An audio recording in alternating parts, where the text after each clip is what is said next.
Olá, meu amigo, minha amiga, bem-vindos ao Portal do José. Você anda com a sensação que a nossa vida está transcorrendo como uma novela? Todo dia tem um capítulo com os personagens bizarros, né? Chamando a nossa atenção, nos causando emoções, raivas, sentimentos estranhos. Pois bem, isso tudo não é obra do acaso. Por incrível que pareça, tem uma estrutura cientificamente bem montada para que a gente fique dentro dessa armadilha, dentro desse redemoinho e não consiga enxergar outras coisas que estão fora do meio dessa problemática também. E muita gente boa está arrastada para essa grande comédia cujos autores sabem sempre como ela termina, mas nós aqui estamos nos digladiando dentro desse turbilhão sem saber exatamente como será o final dessa novela. Vamos explicar algumas coisas aqui e você vai entender que tem muito mais informações além dos aviões de carreira, como diria o poeta, né? Gente, tem um pensador, que foi considerado o maior jornalista do século XX nos Estados Unidos, é o senhor aqui, tiozinho Walter Lippmann. Ele cunhou a expressão Guerra Fria para mostrar, identificar melhor, né, qual era o sentimento que havia de ansiedade, de angústia nas sociedades do Ocidente em relação ao poder da União Soviética, a perspectiva da eclosão de uma terceira guerra mundial. Então, ele foi o cara que trabalhou essa expressão, mas ele é um cara que estudou a opinião do povo, a opinião da sociedade ao longo de toda a sua vida e a influência da informação sobre a formação das opiniões do povo, a opinião pública. Ele escreveu em 1922 um livro, eu tenho esse livro, mas está com a capa rasgada, Public Opinion, né? Onde ele é o precursor ali, ele ensina várias estratégias de manipulação da opinião pública para se alcançar objetivos geopolíticos. Em dado momento, um dos livros aqui desse livro do Walter Lippmann, ele explicando que a sociedade, de uma maneira geral, não tem capacidade para entender o que acontece e, portanto, sem entender, ela não pode tomar parte das decisões políticas, diz ele: o princípio moral imperativo é que a maioria da população é simplesmente estúpida demais para conseguir compreender as coisas. Se tentar participar na administração de seus próprios interesses, só vai causar transtorno. Por essa razão, seria imoral e impróprio permitir que faça isso. Temos que domesticar o rebanho desorientado, impedir que ele se arrase, pisoteie e destrua as coisas. É mais ou menos a mesma lógica que diz não ser apropriado deixar uma criança de 3 anos atravessar a rua sozinha. Não se dá esse tipo de liberdade a uma criança de 3 anos, porque ela não sabe lidar com ela, com a liberdade. Diz ele em outro trecho: o resto do rebanho desorientado só precisa ser distraído. Desviem sua atenção para outro assunto. Não deixem que se metam em confusão. Certifiquem-se que permaneçam, quando muito, espectadores da ação, dando de vez em quando seu aval a um ou outro dos verdadeiros líderes entre os quais podem escolher. Ou seja, o rebanho desorientado ele fica tão desorientado que, hora por outra, ainda o sistema apresenta para o rebanho alternativas para ele ter a noção que está exercendo algum tipo de comando. Gente, o que está acontecendo hoje no Brasil, e a gente vai viver isso ao longo dos meses que vão seguir, é essa coisa envolvendo o presidente da República, essa novela. Se ele vai cair, se ele não vai cair, se ele cair, quem é que o substitui? Bom, isso tudo está monitorado e planilhado. A gente vai ver essa novela se arrastando e está tudo sob controle pela plutocracia brasileira. Plutocracia, como já expliquei para vocês, é o governo do dinheiro, né? O governo do dinheiro, que sempre se dá bem no final da história, eles se acoplam em qualquer tipo de modelo político que não os repudie. Se o modelo político não cortar a cabeça dessa plutocracia, eles se acoplam e vão conseguir extrair todo tipo de dividendos de qualquer governo. Eles têm um poder de transmutação. Bobos são os governos que acreditam na plutocracia. A gente passou alguns governos que não conseguiu enfrentar bancos e não enfrentou os grandes meios de comunicação. Se você tem dúvida, é só você atrasar seu cartão de crédito que você vai ver o que acontece com você. o sistema jurídico é todo montado para beneficiar esse grande sistema financeiro, os grandes sistemas industriais que são absolutamente beneficiados pela máquina do Estado, pela máquina tributária, e mesmo assim muitos deles ainda sofreram um grande processo de queima nas últimas décadas. E você tem os grandes meios de comunicação que não são apenas donos de rádios e TVs, eles também são parte dessa grande plutocracia, não à toa que eles são bilionários em sua grande maioria no mundo inteiro. Aqui no Brasil, a gente tem a família Marinho que ocupa esse papel com muito destaque, né? Eles sempre mandaram no país, na área econômica, eles sempre ditaram as normas e nunca tiveram nenhum dos seus privilégios tocados em nenhum átomo.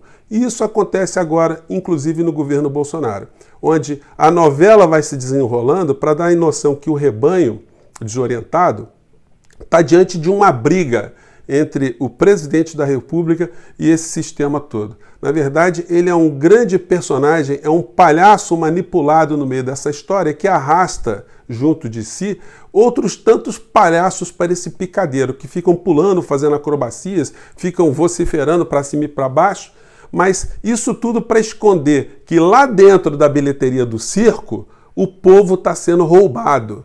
Os espectadores estão sendo assaltados pela quadrilha que está sempre ligada a essas plutocracias do mercado financeiro, dos grandes bancos, das grandes famílias de banqueiros, que, por sua vez, também são colados com o sistema financeiro internacional e os grandes interesses transnacionais.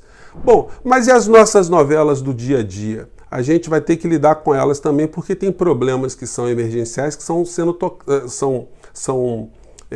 para serem resolvidos também, e a gente simplesmente não pode também fingir que não estão acontecendo essas coisas.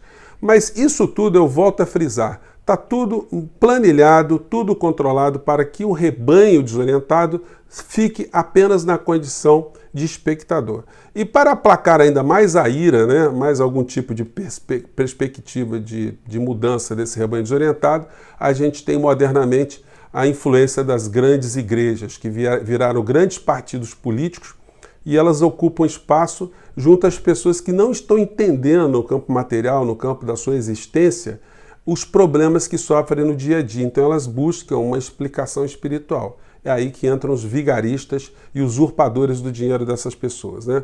Mas na novela aqui, vamos tocar num capítulo aqui, porque é importante a gente entender que a novela está acontecendo, mas entender também o tanto que eles estão escondendo de verdade no meio dessa história. O presidente da República, que é o principal personagem que diversa essa plutocracia, que não perde o poder, essa semana passada ele chamou o presidente do Congresso, o presidente da Câmara, o Rodrigo Maia, de ladrão. Ele usou expressões menos diretas, mas o que a gente depreende da fala dele é exatamente isso. Ele chamou o Rodrigo Maia de bandido, uma vez que ele já usa essas expressões durante toda a sua vida política, né, que ele veio para combater a corrupção. Disse ele sobre o Rodrigo Maia. Vamos lá. Agora, o Brasil, deixa bem claro, tá certo? Não merece o que o senhor Rodrigo Maia está fazendo com o Brasil. O Brasil não merece a atuação dele dentro da Câmara. Não é o parlamento brasileiro, é a atuação dele. Me desculpa, Rodrigo Maia, péssima sua atuação. Quando você fala em diálogo, a gente sabe qual é o teu diálogo. Então, esse tipo de diálogo não vai ter comigo. E não estou rompendo com o parlamento, não. Então, esse tipo de diálogo não vai ter comigo. O diálogo de quê? O diálogo desonesto, né? O diálogo da velha política, essas coisas todas que vocês já ouviram o presidente falar, né? Mas aí o que a gente vê na notícia de hoje, dia 22 de abril, Bolsonaro chama MDB e DEM e resiste a encontro de ministros com Maia. Então, ele está chamando nas encolhas o pessoal da velha política para transacionar cargos, né? E o que nós tivemos como desdobramento já no dia de ontem, feriado, enquanto todo mundo estava preocupado com as repercussões das maluquices do presidente, se o Procurador-Geral da República vai fazer o papel dele de indiciar o presidente da República, ou se o Procurador-Geral da República também vai se colocar na linha da prevaricação. Algumas pessoas perguntam, pode-se fazer alguma coisa contra o Procurador-Geral? Sim, existe o Conselho Nacional do Ministério Público. O procurador-geral, ele deve ser chamado para explicar por que ele não colocou o presidente da República na representação, no pedido de abertura de inquérito contra uma série de pessoas, já que o presidente da República estava lá na manifestação golpista. Pois bem, mas estão se acertando. Ciro Nogueira, denunciado por corrupção, está recebendo um lote de instituições para administrar. Kassab, que é réu por improbidade, também. Marcos Pereira, investigado na Lava Jato. E o impoluto Valdemar da Costa Neto, que foi preso no Mensalão.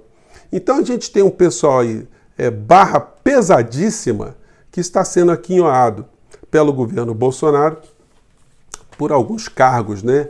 Então, enquanto isso acontece, o roubo vai se dando praticado pela área econômica comandada por Guedes e as pessoas que ele indicou para assaltar o povo brasileiro, né? E para finalizar, o jornal o Globo fazendo sempre a sua campanha ideológica, né, do cotidiano. Aliás, campanha ideológica, né, mais uma peça, não posso deixar de comentar, porque o ministro das Relações Extraterrestres, esse aí é um dos que dá pauta direto para os meios de comunicação para distrair a gente, né?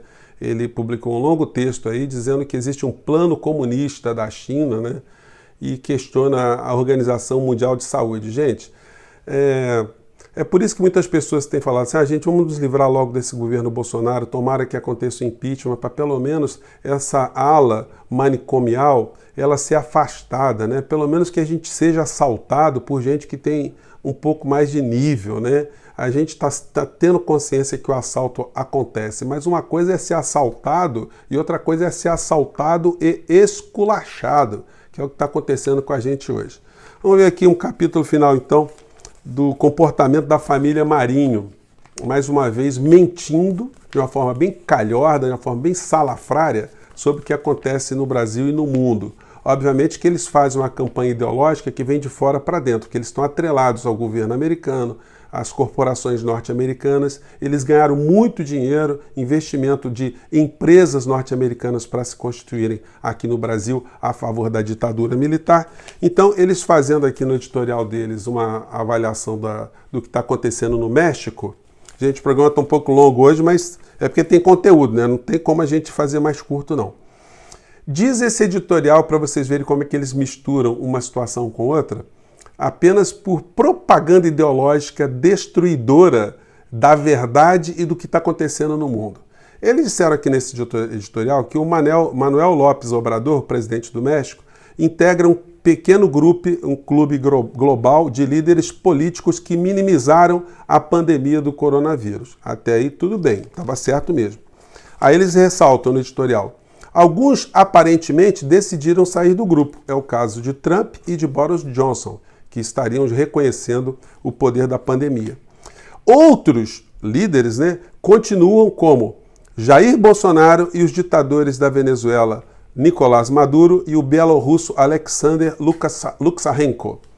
Gente, isso é uma calhordice, isso é uma mentira, é uma distorção da verdade violenta. Eles estão colocando o Maduro junto com presidentes ou líderes que foram negacionistas. Isso é uma grande mentira, só para queimar a Venezuela, para colocar a Venezuela dentro de um pacote que ela não deveria estar, porque Maduro ou a Venezuela foi o primeiro país da América Latina a tomar todo tipo de providências para o combate ao coronavírus. A Venezuela recebeu logo na primeira semana 1.200 médicos cubanos que foram para lá para ajudar a fazer o rastreamento de casa por casa. A Venezuela tem apenas 9 mortos no meio dessa pandemia. Se você contrastar com o que acontece no mundo inteiro, vocês vão ver que eles estão tratando do enfrentamento dessa questão de uma forma muito efetiva. Então, por que o jornal o Globo está colocando de forma mentirosa, antiética, calhordífera, uma situação que não tem nada a ver dentro de uma situação totalmente ruim para a humanidade e que eles querem fazer essa mistura, né? Gente, olha só, tem muitas coisas para a gente debater, muitas coisas para a gente ilustrar. Obrigado a todos vocês mais uma vez. Mande suas críticas, sugestões. A novela não para. O importante é a gente saber o que está na cabeça dos autores dessa novela, para a gente poder entender como é que pode ser o fim e poder se proteger para a gente, no mínimo, não ter pesadelos, né? Eu fico por aqui, um grande abraço, até o próximo vídeo. Tchau, gente!